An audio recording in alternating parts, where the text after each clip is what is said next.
coming up on this edition of Off the Fence? Well, we have Barry Geraghty looking back on his beloved Constitution Hill, bolting up in the Tolworth hurdle.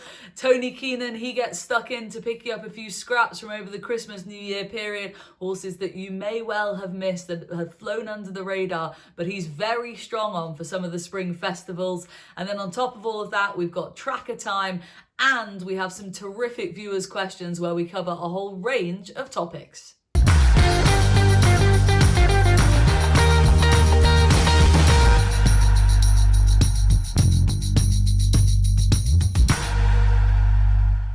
Hello and welcome to Off the Fence. This is your weekly go-to jumps programme. You come here for all the information. We look back, we look forward. We're building to the Cheltenham Festival and beyond on this show. Any viewers who've been with us all season, hello. And if you're a new viewer, well, welcome to the show. Now's the time to get involved. Turn of the year, and we're building up to the Cheltenham Festival and all the big spring meetings. Each week, I'm joined, as always, by Barry Geraghty and Tony Keenan, and a quick check-in with them. Tony, how's your week been? I'm a bit like Manila Indo after the King George. I'm a bit shocked, as Henry de Brum had said, but hopefully I'm coming out the right side of this now. Okay, good that you're coming, like you say, just reviving yourself a little bit. Well, that's what we like to hear. And Barry, how are you? Been in the pub recently? Yeah, I just managed to call in for a little bit there yesterday after racing at Farias, which was nice. Thank you, Vanessa. Good. Good, I like it. Before we go any further in this show, we are going to be looking back at the big races from the weekend, as we always do, but we're also going to be picking up a few scraps from over the Christmas period that we left behind. Obviously, we've had one show already looking back at Christmas and New Year. There was a few other horses that we should have given a mention to, and so we're going to look back at a few of them. And then on top of all of that, well, we've got our viewers' questions. Loads of you sent loads of questions in. Thank you so much for that. Some really interesting topics, and we're going to get stuck into a few of those, so that is going to be good fun later on the show, and tracker time as well, all the usual things. And before I go any further, a little bit of housekeeping. Hit subscribe on the YouTube channel. I know I say it every week, but that way you won't miss a single episode, and you don't want to after all. Without further ado, let's get cracking straight on into Sandown, where of course the Tolworth hurdle happened, and where better place to start than with Barry Geraghty, because Constitution Hill absolutely bolted in. And Barry, just tell us your feelings watching the race. What were you like in the aftermath? Obviously, for anyone who doesn't know, FYI, Barry had this horse as a store, broke it in, got it going, sold it for a lot of money, and is now watching it seemingly become, well, it's become the hype horse of the festival after bolting up in the Tolworth, Barry. So talk us through watching the race at your end. That was brilliant. He jumped great, he travelled well. I know Nicky and Nico were slightly concerned about the ground, but personally I was happy enough it wasn't going to be an issue for him. He wouldn't want it too quick, he'd enjoy a dig in it. So I knew that very soft ground wouldn't be an issue, and it turned out that way. But he did it brilliantly, and I suppose the thing I like most is just how he jumped the last, extended, quickened away. He won nicely. There was no messing about. He's not looking up at the stands. And Sandown is a daunting place on a big day. So he's got, albeit he hasn't got much racecourse experience, he's been very professional on the racetrack. So lots of positives to take from it. The time in comparison to the last race ran over course and distance on the same day was 11 seconds quicker. And on his previous win, his time of the 2 mile track was the quickest of the day. So it's all pointing in the right direction, and visually, you couldn't be any more impressed than what he's done so far. And in terms of your involvement with this horse from the early days, we have covered it on this show before, but picking up a few of those strands, I mean, you clearly had loads of faith in the horse, but when you sell a horse to a friend of yours, essentially a Michael Buckley, and you clearly really believed in the animal, how much of a relief or a joy is it to watch him go and win a grade one? Obviously there's so many steps still ahead of him, but to win that grade one on just the second start in those Michael Buckley colours, how much of a thrill do you get out of that? Oh, it was brilliant. I suppose his first win was probably more thrilling for me, because arguably it was a stronger field. And he was so impressive, and he's going there in his first run, so you're hoping for a good show, and then to have done what he did that day, sure, he just tore it apart, and straight away he looked like a grade one horse. So it probably wasn't a vintage race on Saturday. He didn't have to be anywhere near his best, and he strolled in. So it was more of a confirmation of what he'd done previously. But it was lovely for him to win in Grade 1, to see him at the head of the market for the Supreme. That's unbelievable. Having had him here for 2.5, 3 years, broke him, got him going, had him as a foal all the way through, and nearly like a pet were here with the kids and everything. And you saw the video of Orlan. All the kids had to go to him at some stage. So he was a good fun horse to have around, and a horse, but who was always physically growing into the type of horse you'd hoped he'd be. So he's everything went really well for him through the whole way through his growing up, if you like. So it's really exciting to see him, and fingers crossed he can stay in one piece. And I mentioned Michael Buckley did that great interview afterwards in the aftermath of the race, but you and him are obviously still incredibly friendly after having so many big days for him in the saddle as well. So to do this for him and after your riding days are over must have been a nice way with him.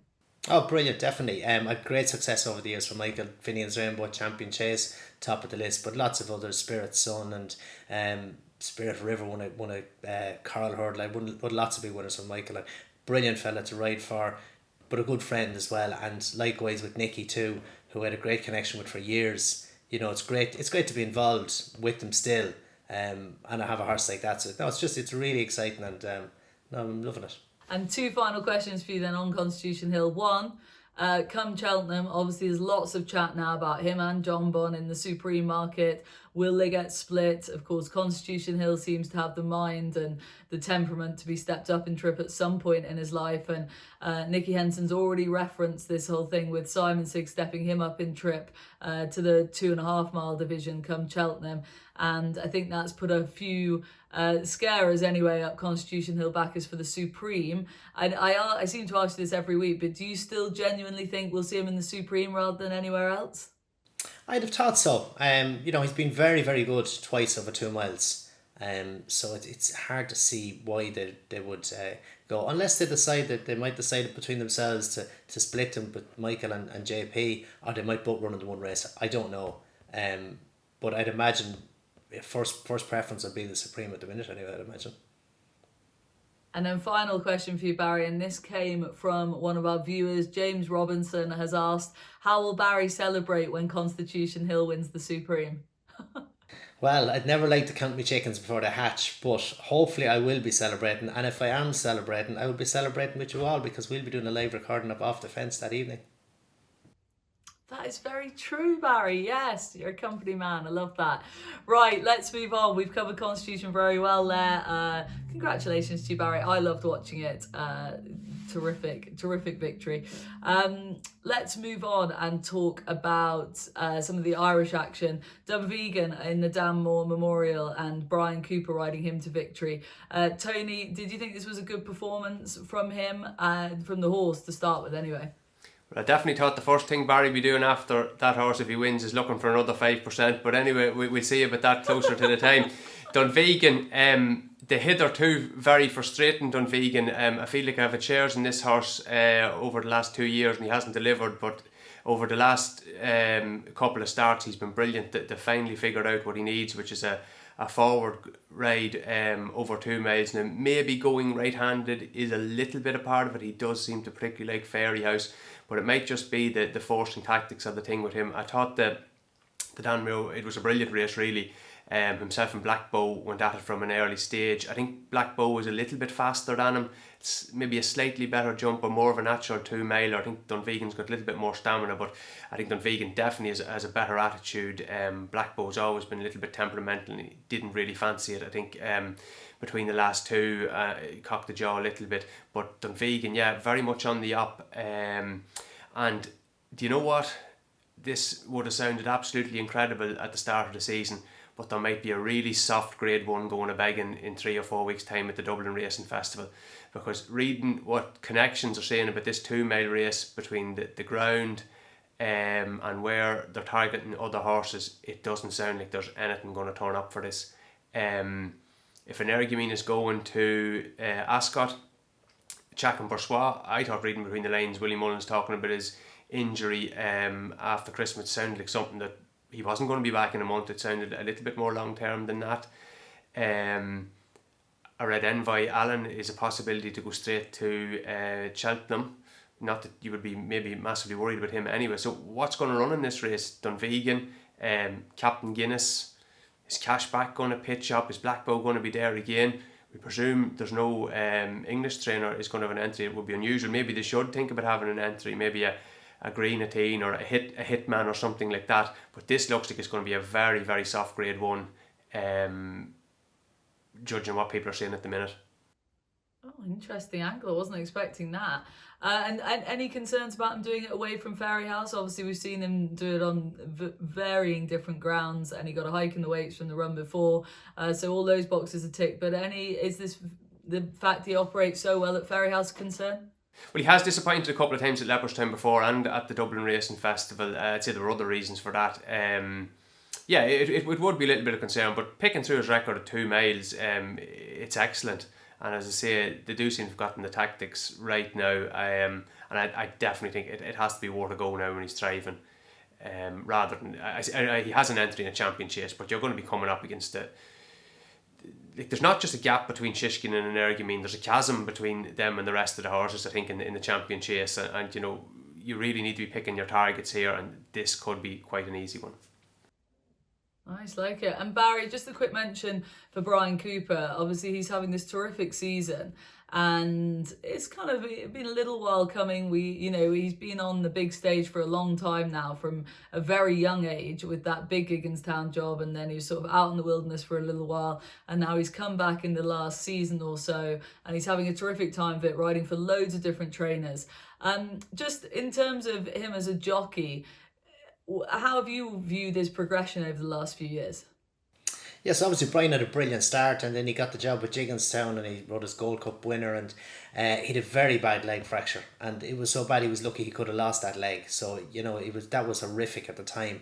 He came back from that, then he lost the Gigginstown job. Some questioned his commitment at the time, and I know he had a chat with himself after that, and he's really stuck it in now, and he's getting stuck in. He's been well backed over last year by Paul Nolan, which I think he's got great confidence from that. But Brian was always a very, very good jockey. And the first day I saw it was when he rode Special Tiara to win the 2 mile novice chase at Aintree, beating Overturn. And it was just tactically was a brilliant ride. He made the running early, got a bit outpaced when the pace got too strong, and he sat and he hung on to his horse, hung on to a bit and finished it really well. It was a jockey's ride, and it was the first time I really took note and I said, that fella knows what to do. So no, I think he's a very good jockey. Great to see him back in the big time, and long may it last for him. Yeah, long may it last indeed. Let's move on and talk about St. Sam and the Devil's Coachman. St. Sam, who's now 33-1 for the Arkle, after we saw him in the beginner's chase recently. And the tie and form here with the Devil's Coachman and then backing that onto Ferny Hollow. Tony, what did you make of this performance? Impressive from the winner. Thought his jumping was excellent. Thought he was well on top of the line, pulled away a lot from the last. Devil's Coachman just didn't jump well enough. There was no really significant mistake, just numerous minor ones. I was impressed with the way he kept coming back on the bridle now and coming back for more, but I actually think they're after making the wrong decision here, sending this horse over fences. I thought he had more to give over hurdles. Like he was a kind of a borderline single figure price from the Supreme last season. Had a bit of a setback, then went to Fairyhouse, disappointed.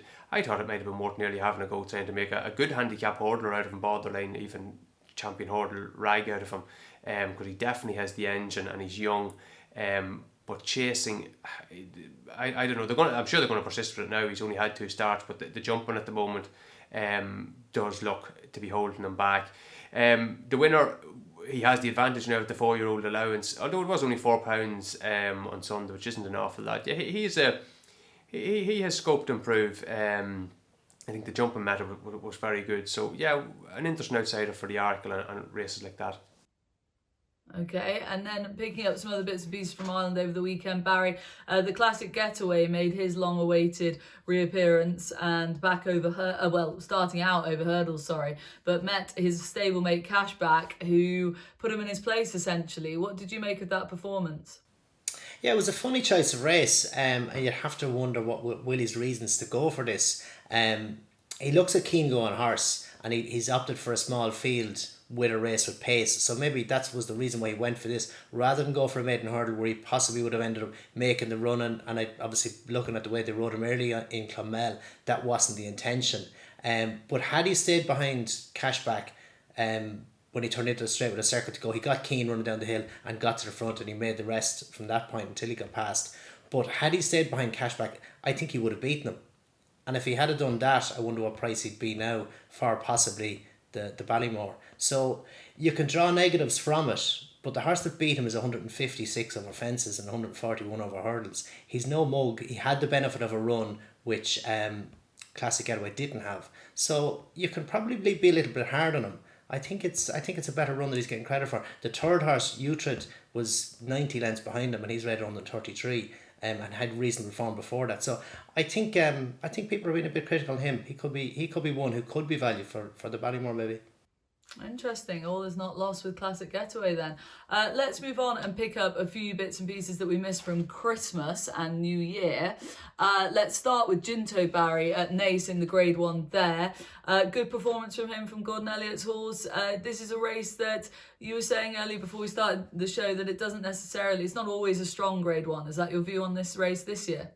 Yeah, well, it's been won by good horses in the past, but probably there generally isn't great strength and depth to it. But I thought it was a good performance from Ginto, and he was strong at the line as well. He's a horse for me. He just hasn't excited me all the way through. And this was the first time I looked at him and thought, no, I'd say he is a fair horse. He beat Eric Bloodaxe before that. He's been workmanlike winning his maiden hurdle. He got beaten in a bumper when he was odds on. He looked like a horse who was a bit of a talking horse, but I think he's just maybe coming to himself now. And for me, he's shaping up like an Albert Bartlett horse. I can't imagine the Ballymore would be considered at all. He looks like he wants a trip, and he stays well. As I said, he was strong at the line. So for me, he's one worth having a look at, but there's probably no need to rush into him because he's not going to shorten much between now and then. You can wait and see how the Albert Bartlett is shaping up, but I think he's a contender. And Tony, would you agree with Barry's thoughts on that, or are you looking at him in a different angle?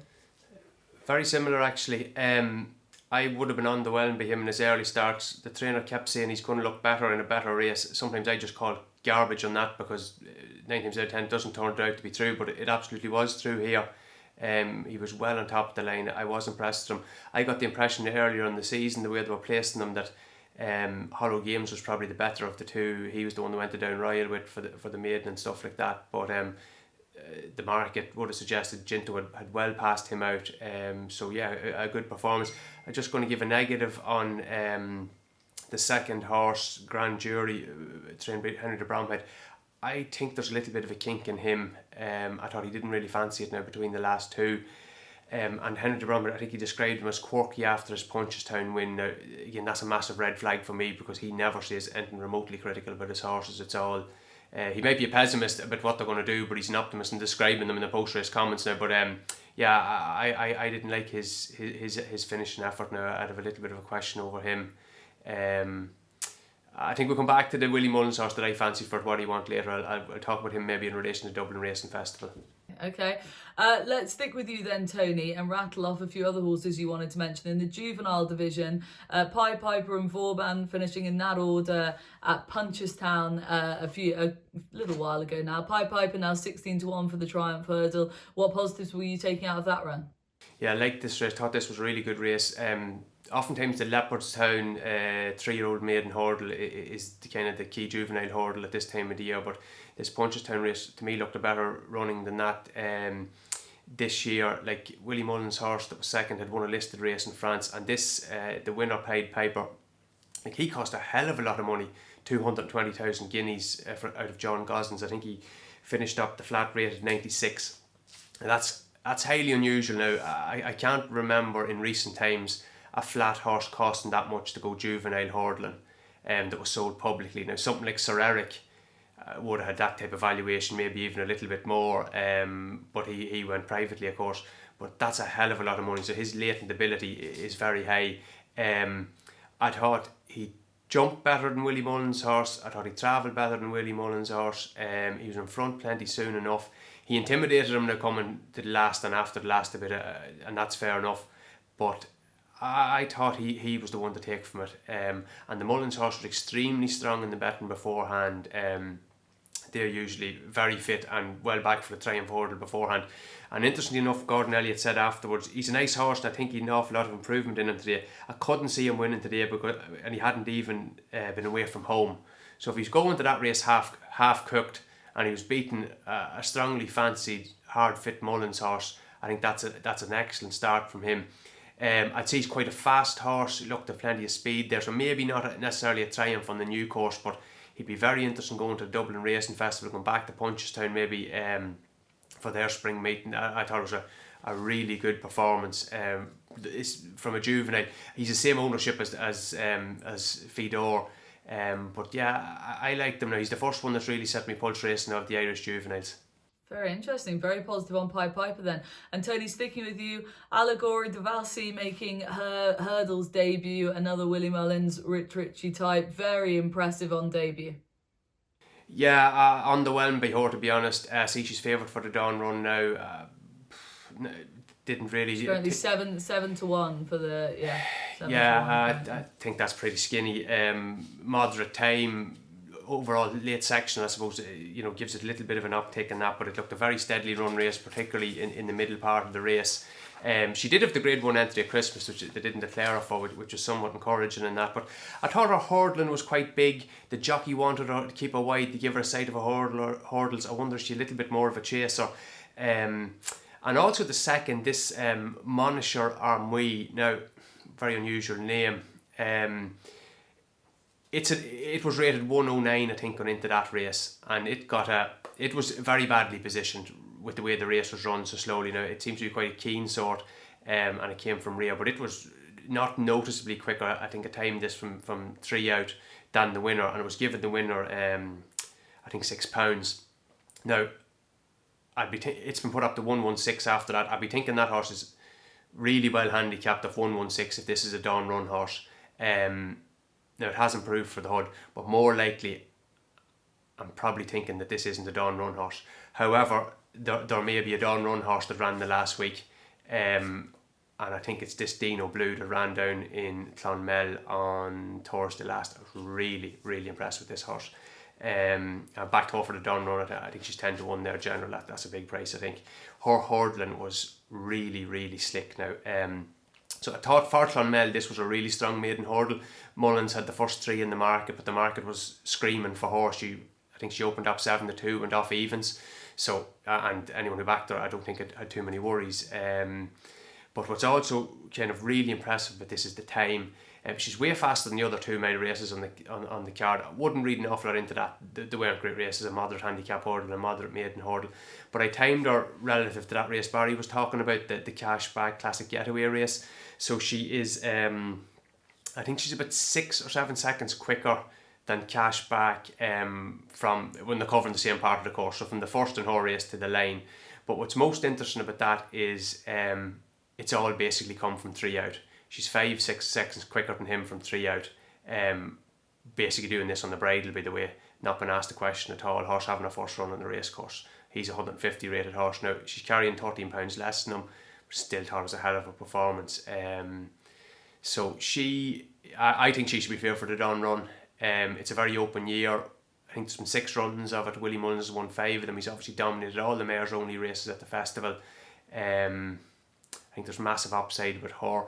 Where he's going to go next I think will be a little bit of a challenge, because I presume Allegory Devassi's going to go back for the 18 furlong race, what is the Salarina hurdle at Fairyhouse, thinking late January, but I'm sure he'll find something for her. So I backed her. I thought 10 was perfectly decent pricing with her for that race. Loving this, Tony. You're very positive on a few here, and then a quick mention to another one I think you're positive on anyway. Mount Ida, obviously winning the Grade 3. The Grade 3 at Fairyhouse. The Mayor's Chase there, put the kettle on disappointing again and beating Ellie May in the process. Yeah, I'm very positive about Mount Ida, although maybe not for her Ida. That's how I would pronounce it anyway. Mount Ida, whatever you want to call her. Although maybe not for her next target. I think she's improved this year.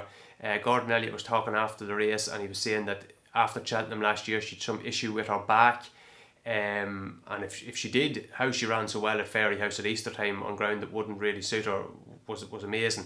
But she's improved a lot, I think, over the summer, and won really well in Clonmel, and she was good here. Now, I'm not sure that the mare's chase on the Friday at Cheltenham is going to be ideal for a couple of reasons. She'll be going down a furlong and trip from this race on New Year's Day, and the ground will likely be faster. I think a time form give it a soft on New Year's Day, despite what the official going was. So that's a little bit of a worry. I think the track is also a worry for her. I know she won there last year, but it was Kim Muir, and she was absolutely lobbed in. Like she was, like, you know, there's no discussion. Like, if subsequent events have showed that she had a stone 20 pound in hand, like, you know, so this is just the way it is. Her jumping right still seems to be a feature. She obviously jumped markedly right the whole way through that, Kim Muir. She was doing it a little bit late in the race at Fairyhouse, so that's a worry. Now, I think she's a really good horse. I think she's actually better in the Gold Cup. I know that sounds absolutely insane from the point of view of what price she's going to go off and all that type of stuff, but I think she's a real stayer, and I think there's probably a good graded race in her on a right-handed track, or maybe a left-handed track over 3 miles plus. She was absolutely dominant in that Kim Muir last year, and like the second come out and won the Ladbrokes Trophy after that. But I just don't know, is the mare's chase the ideal race for her? I would just also mention the horse that was third in that race. I mentioned Ellie May. You know, I think some of these other ones have passed Ellie May out. She was really well in at the weights at Fairyhouse on New Year's Day, and didn't really have any excuses. Now, maybe these couple of trips she had to England has knocked her form a little bit, but she's small, and I just think, yeah, it's grand. She'll get away around Thorless and maybe in smaller field affairs, but just at Cheltenham, the fences are a little bit tougher. I just think she's a bit vulnerable. Jumping fence just seems like such an effort for her. But Joshua O'Brien's horse, Scarlet and Dove, I thought she ran really well actually as well in that race. She was given weight to both Mount Ida and Ellie May. She set a really strong gallop. She jumps left actually, whereas Mount Ida jumps right, and they bumped into each other at the second last. They bumped into each other, putting it mildly. Like, Mount Ida tried to knock her out, like knockout blow altogether. And Mount Ida's done this a couple. I think she did this a little bit in the. I think she did this to a couple of horses in the Kim Muir as well. She's pretty ignorant now. I'd say she's no proud of taking a couple of bumps, but Scarlet and Dove didn't fancy it because she's not the most resolute, I think. But when she's making the run, and she's quite dangerous. I think the other thing about her is she is one that thrived on loads of racing last spring, and she's now only had her second start of the season. I would expect her to keep coming forward in the spring. Like she ran in every race that was available through last January, February, March, and got better and better. I liked her effort there as well. I think that it might be a little bit missed. Okay, well, there's loads of positives to take there, and that's why we pay Tony the big bucks, you see, because he's gone through the fine-tooth comb, mentioned a load of horses there that some of you viewers may have missed over the Christmas period, coming into the new year, maybe flying under the radar a bit, and that's why Tony is the star of the show. Barry is still with us, by the way, and we're going to put him to work in due course, because now we are moving on to question time. We asked for your questions, and we got so many of them, and some really interesting ones as well. We've put together a collection of the best, but we will be asking you for your questions going forward, so please continue to get involved. We read them all, whether it's on our Instagram or on Twitter, Facebook, YouTube, so we pick the best. And so yeah, when we give a shout out next time, please continue to send your questions in, but let's get stuck in to listeners' question time. We're going to start with the Racing Guide, who asked on Twitter, I believe, which horse are the three of you looking forward to seeing most at the Dublin Racing Festival? So we just spoke about this beforehand, the Racing Guide, and I was going to choose Fernie Hollow, and Tony put me in my place and told me that he didn't think that it was going to run there. That was the horse I was most looking forward to, but a pin in a balloon. And so elsewhere, they tried to make me say Honeysuckle, but I'm not going to be such a cliche. Of the novice hurdlers, I'm looking forward to seeing Blazing Cahill if he goes there, which I think he will. Obviously, we haven't seen him since running so well at Cheltenham twice. I think he's got a huge engine. His jumping needs to improve, but that's what I'm looking forward to seeing at Leopardstown. I want to see him crucially be a bit slicker with his jumping, but he's a horse I really like, and we've seen him do it at Cheltenham already, so I'm looking forward to seeing him. Barry, wakey, let's get you back involved. Who are you looking forward to seeing, please? Yeah, likewise, I was looking forward to seeing Fernie Hollow, or not Fernie Hollow, should I say, it is Fernie Hollow, yeah. Looking forward to seeing Fernie Hollow, but Tony obviously put us in our place there.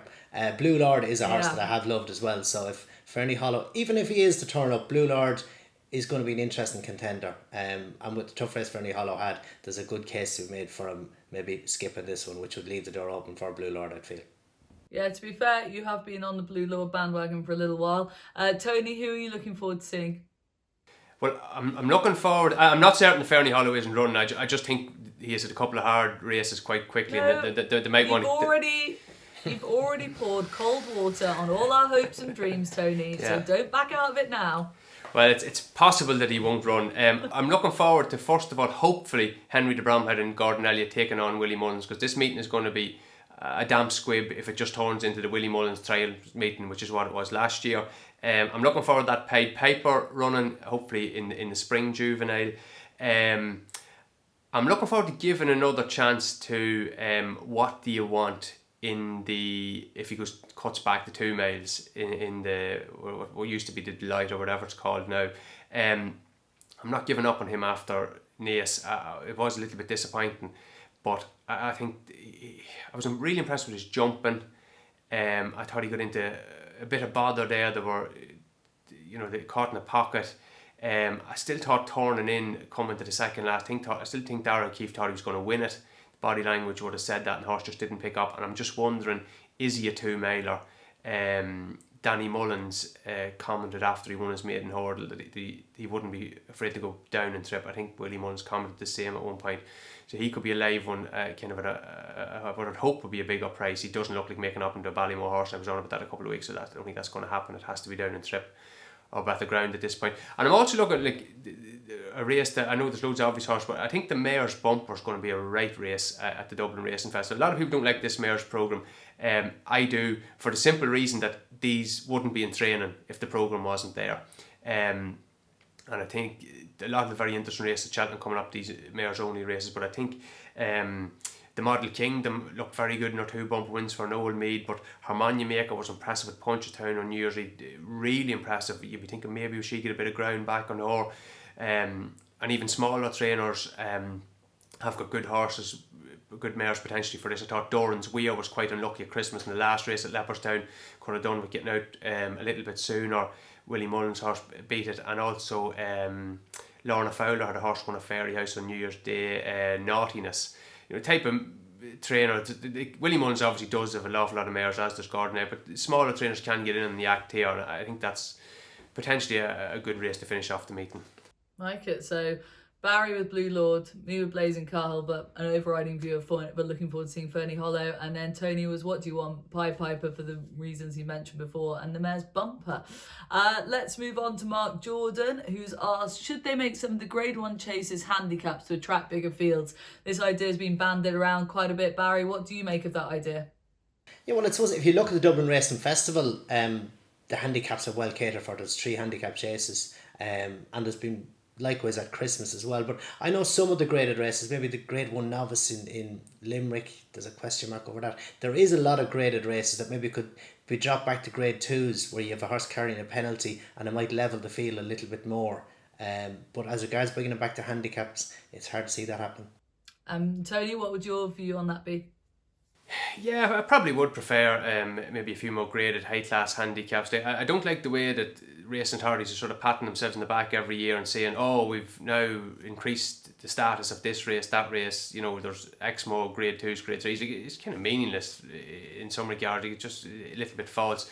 I think something like the Victor Chandler handicap that became the Clarence House was demonstrably a better race when it was a handicap. Some brilliant renewals of that, whereas now you just get, well, this season it should be a brilliant race again, hopefully if the big 2 turn up, but you can just get a very short odds on shot prepping for a champion chase. So yeah, I think it would be a little bit beneficial, but I do think the genie's out of the bottle when you've just gone down the road of creating more and more graded races. It's kind of hard to go back.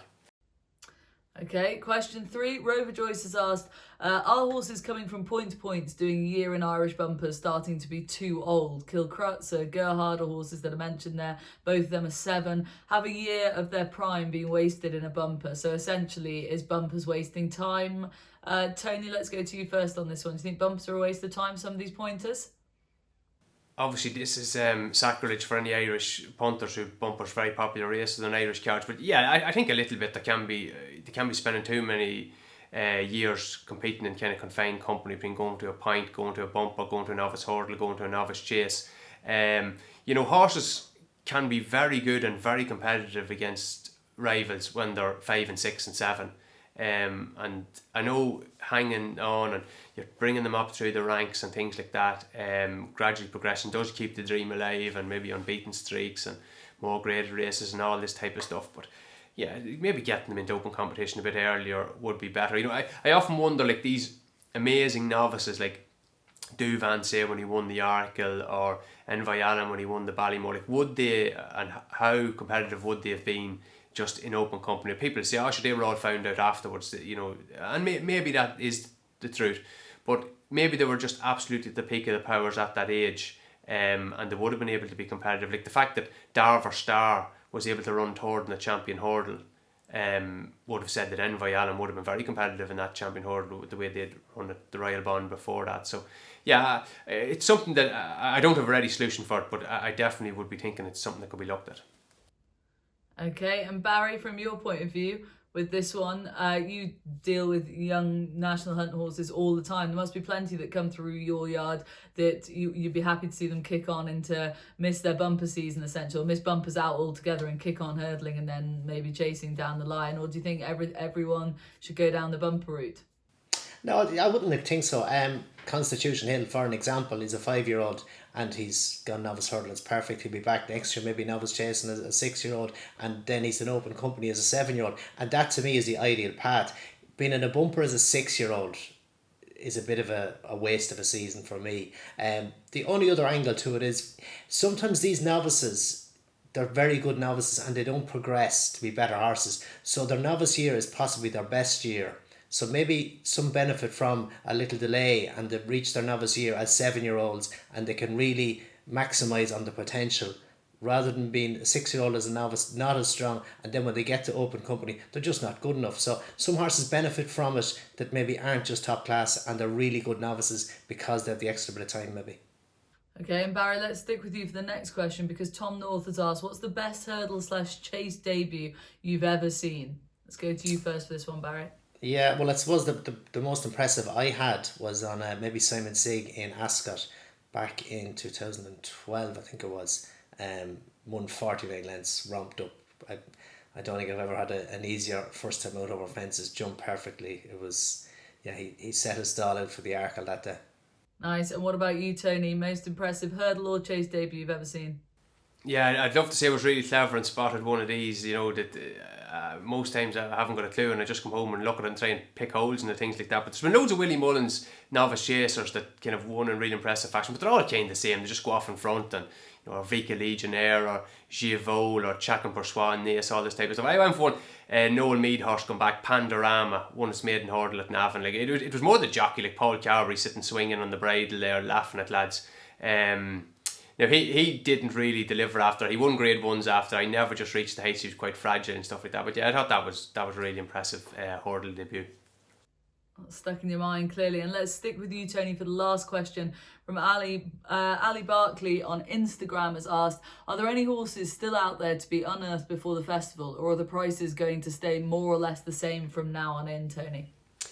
Well, certainly there are horses to be unearthed.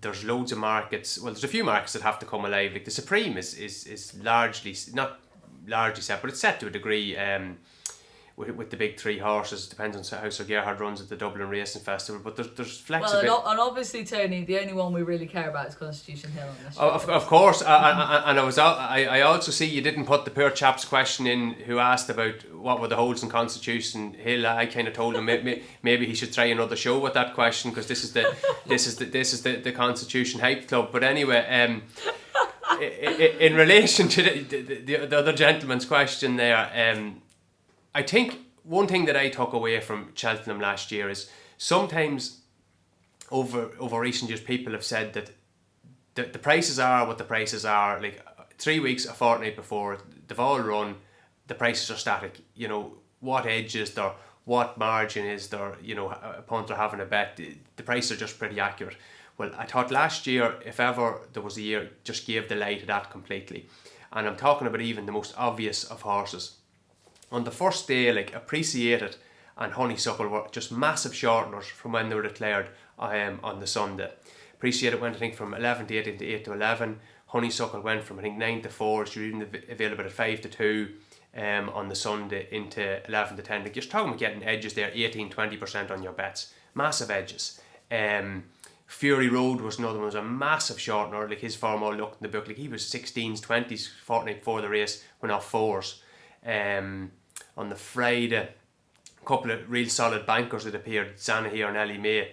Lots of money for the stable mates there. Quilixios half the price, Colreevy half the price. So I suppose the point I'm making is that there are people who can't bet in anti-post markets, who have good information, exceptionally good judges, all that type of stuff, and they're just sitting waiting to make plays, and they're waiting until the markets become very, very liquid nearly off. So I think there's plenty of time for punters who want to sit out and wait, and you can have very good bets with massive edges on SP. Now, 4 of those 5 that I've mentioned won, and that's just happenstance really. But yeah, though the prices are definitely not set, and I'd be expecting loads of market moves up until that late stage. Brilliant. Excellent answer and excellent questions, everyone. Like I said before, thank you very much. We will do more questions in January and into February as well as we build up to the Cheltenham Festival. But whilst we've got quite a few weeks, it's nice to involve our viewers. So thank you very much for getting in contact with us. Let's move on very quickly to the week ahead. Like I say, quiet time of year, dry January and all that, and a few sort of quiet weeks on the racing front as well. But the big highlight this coming week hopefully will be Bob Olinger returning at Punchestown, Barry. What do you hope to see from him this time around? Obviously, we saw him last time. I think people were crabbing him for his jumping a little bit, but you're still pretty positive on him at this stage. Yeah, a lot of people were questioning his jumping. I thought his jumping was good, a little bit big early on, but through the middle part of the race he jumped really well. He got in his head at the back of the third last in Gorn, which is a real speed fence. Downhill run, horses can get on their head, I'd forgive him that. And then the last fence is positioned right in front of a stand, and Dara went down looking for a short stride, and that stand can just take horses' attention away. So he fumbled the last a little bit, but I thought in the main he was very good, and I'd expect a good round from him on Sunday. And I think he'll put the record straight. Okay, and Tony, do you have anything to add there? Read Bob Olinger or anything else you're looking forward to over the next few days, actually? No, I suppose people will know by the time they're watching what's running in the couple of good races at Punchestown. There's no point really discussing it now. Okay, let's move on to tracker time then. My tracker is an all-weather horse for you, which got laughed at by the boys, but I was very impressed with Chance at Lingfield on Saturday. Won the feature race for Simon Ed Crisford. Think he's an above-average all-weather operator. One for maybe all-weather finals day or some of those big all-weather races over the coming weeks and months. That's what you're here for, guys. Some all-weather flat handicapper for you. But let's get back to the more serious stuff. Tony, who's your tracker horse for the week, please? I went with Port Storm. He ran at Punchestown on New Year's Eve in the beginner's chase, won by N Baton. Probably pronouncing that terribly, but anyway, like a lot of these Irish novice races, like those 2 races, the fancied ones to the front and the ones that aren't going to be winning out the back, he was very much in the latter part of that, but he travelled really well, I thought. Made a baddish mistake around halfway, came straight back on the bridle. All the other ones in his kind of part of the race were been scrubbed along. He was still travelling smoothly. He come down to 2 out. That was the fence that Geraghty Man, the favourite, fell. He seemed to get distracted with that, jumped a bit right, and I thought he kept on reasonably well for quite a gentle type of ride. He's trained by one of the trainers in the north of Ireland, and has done a lot of his racing, north of England, Scottish tracks and stuff like that. I'd be thinking he could win a novice chase over there and maybe go handicap. And he actually had a really good run last year in the River Don at Doncaster. I think he was 2nd or 3rd in it. At a big price. Now, it was a race that probably fell apart. A lot of the fancied ones didn't turn up, but I think there's a small race in him definitely somewhere, maybe in the weaker competition over in England. Okay, it's all about winners for tracker time, and Barry's already had a Grade 1 winner this season. But Barry, who is your tracker, please, for this week? Sophie Pimpernel caught my eye in Furious. How well he jumped much better than he has jumped in the past. Now he's £12 well in on his mark over fences in comparison to his mark over hurdles, but he travelled really well, he jumped really well. He was the only horse who got into any threatening position from 3 out to 2 out behind Dunvegan and Black Bow. So he did drop away and was beaten 33 lengths, But I think this horse, when he gets good ground, albeit he'd form on heavy ground over hurdles, and it's not unusual for a horse to struggle. I've seen plenty of horses in the past. For Paddy the Plaster, for example, won a Grade 1 novice hurdle on heavy ground but needed good ground over fences. So the exertion of jumping fences, whatever, it affects horses that they need better ground sometimes. So I'm buying into that. I think when this fella gets good ground, he'll be thrown in at handicap. Very good. So Soviet Pimpernel for Barry, Port Storm for Tony, and Chance on the All Weather for me. That wraps up this edition of the show. Hopefully you've enjoyed it. Thank you very much for your involvement. Let us know what you made of the show. All feedback welcome. Next week, do tune in because we'll be looking ahead to the Clarence House Chase and a potential smash up between Shishkin and Energumen. But in the meantime, thank you all very much for watching. That was Off the Fence.